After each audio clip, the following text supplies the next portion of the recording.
আপনারা মনে হয় খেয়াল করছেন যে আমি বলছিলাম যে আমাদের যে তাকে যে আমরা সিলেক্ট করি কিভাবে, গত 7 দিনের বিভিন্ন বিভিন্ন কর্মকাণ্ড আমরা এটার মধ্যে ওইটাও ছিল জি।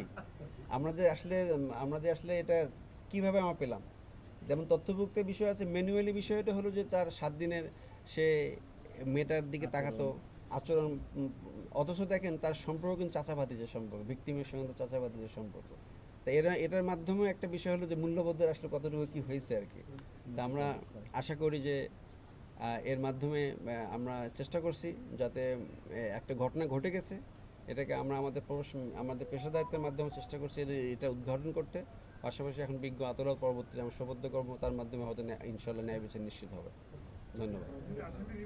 বিভিন্ন লোকজন ছিল, আমরা কিছুটা মানুষের ওখানকার যে প্রতিবেশীর সঙ্গে কথা বলছি, যেরকম কিছু আমরা কিছু তথ্য পেয়েছি, পাশাপাশি তথ্য প্রযুক্তির মাধ্যমে তার অবস্থান নির্ণয়, পাশাপাশি কিছু কোরিলেটেড আমাকে তার বক্তব্য এবং তথ্য প্রযুক্তির তার অবস্থান, পাশাপাশি গত গত 1 সপ্তাহের তার সঙ্গে তার খালার একটা সম্পর্ক ছিল, মানে তার বাসায় আসতো ফ্রিকুয়েন্টলি এবং মেয়েটাকে সে একটা সময় লোলুপ দৃষ্টিতে তাকাতো।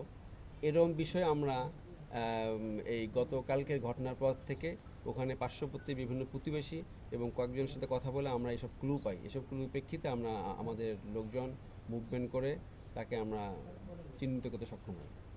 আচ্ছা, আপনাদের ধন্যবাদ। গতকাল 28শে ফেব্রুয়ারি আপনার দাসুরিয়া ভবানীপুরের যে দাদি এবং নাতি সংক্রান্তে একটা জঘন্য অপরাধ সংঘটিত হয়েছে এবং উভয়ে 2 জন ভিকটিম মারা গিয়েছে। সে সংক্রান্তে আমরা গতকাল আপনাদেরকে বলেছিলাম যে আমরা পরবর্তীতে আপনাদেরকে আবার আপডেট দেবো আর কি। এই ধারাবাহিকতায় আমরা আমাদের টিম তদন্ত সাপেক্ষে অনেকভাবে চেষ্টা করে মূল যে অপরাধী যে শরীফুল তাকে আমরা গ্রেপ্তার করতে সক্ষম হই এবং পরবর্তীতে আমরা জানতে পারি যে সে গত 27 তারিখে দিবাগত রাতে এই যখন ঘটনা ঘটে সে রাত 11টার দিকে তার এই ভিকটিমের বাসায় যায়, যার নাম ছিল সুপিয়া খাতুন, উনি তার আপন খালা।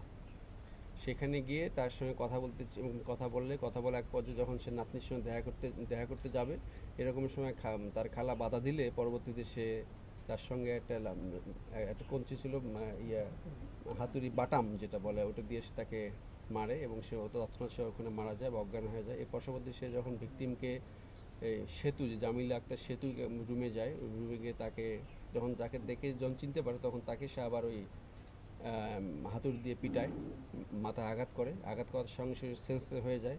এর পরবর্তীতে তাকে নিয়ে ঘর থেকে বের হয়ে ঘরের পিছনে একটা পুকুরের পাশ দিয়ে তাকে নিয়ে যায়। ওখানে যখন সে আবার চিল্লানো শুরু করে তখন আবার সে তার হাত থেকে হাতুড়ি দিয়ে তাকে আবার মাথায় আঘাত করে। এরকম করে পুকুরের কর্নারে চলে যায়, পুকুরের নিচে চলে যায় এবং এই সমস্ত কিছু যা আমাদের একিউজড শরীফুল তার বক্তব্য অনুসারে তার দেখানো মতে আজকে ঘটনাস্থলে গিয়ে আমাদের টিম, এডিশনাল এসপি অপরাধ, পাশাপাশি এই মামলা তদন্তকারী কর্মকর্তা সাব ইন্সপেক্টর বেনু ডিবির টিম সহ সকালে গিয়ে আসামিদের স্বীকারোক্তি অনুসারে ওখানে যে ঘটনাস্থল যেখানে পুকুর ছিল সেই পুকুর থেকে আপনারা দেখছেন যে এই 2টা জিনিস উদ্ধার করে। পাশাপাশি এবং তার বক্তব্য অনুসারে সে যখন পুকুর থেকে তাকে নিয়ে যায় তখন টেনে ওঠে, তখন তার প্যান্ট ভিকটিম যে সেতু পায়জামা খুলে যায়। এর পরবর্তী তাকে আবার সামনে কিছু দূর নিয়ে গিয়ে যখন আপনারা অবশ্যই ঘটনাস্থলে ভিজিট করে ওখানে একটা নতুন বাসা হচ্ছে, ঘর করতেছে, তার পাশে একটা ফাঁকা জায়গা যেখানে শস্য ক্ষেত ছিল সেখানে নিয়ে গিয়ে তারপরও তাকে ওখানে সে একটু সেন্স আসে এবং চিল্লায়, তখন আবারও তাকে মাথা আঘাত করে। এই আঘাতের প্রেক্ষিতে সে মারা যায় এবং মেয়েটাকে সে ধর্ষণ করে ওখানে আর কি। আমরা এই প্রেক্ষিতে এই যে একটা জঘন্য অপরাধ সংঘটিত হয়েছে এ সংক্রান্তে আমাদের টিম সকলের সহায়তায় এবং এটাকে আমরা ডিটেক্ট করি। পাশাপাশি শরীফুল সে এটাকে স্বীকার করে।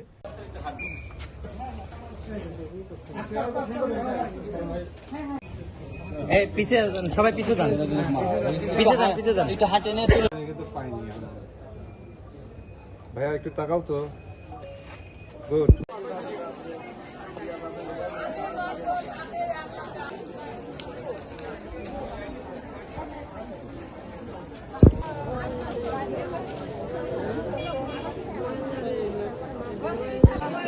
Con những cái là có số đó là tôi cũng không làm được,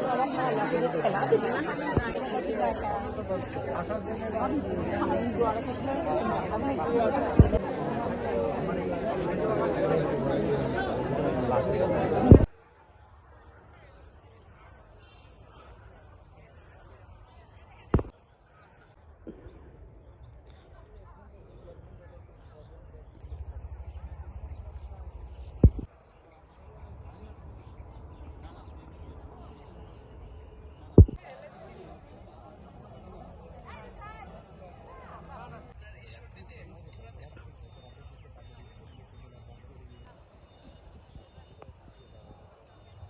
সদস্যরা এখানে রয়েছে।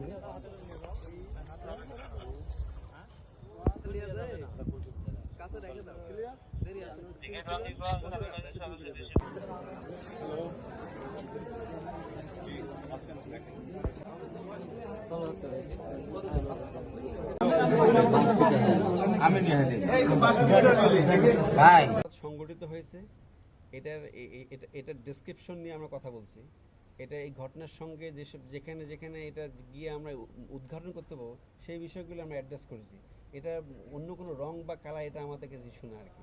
আমরা ঘটনাকে অ্যাড্রেস করেছি এবং ঘটনাকে আমরা উদ্ঘাটন করার চেষ্টা করছি। আরেকটা বিষয় আমি একটু জানতে চাচ্ছিলাম, সেটা হলো যখন ঘটনাটা জানাজানি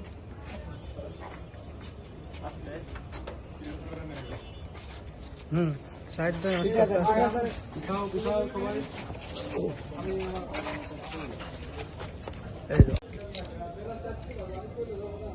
নায়ক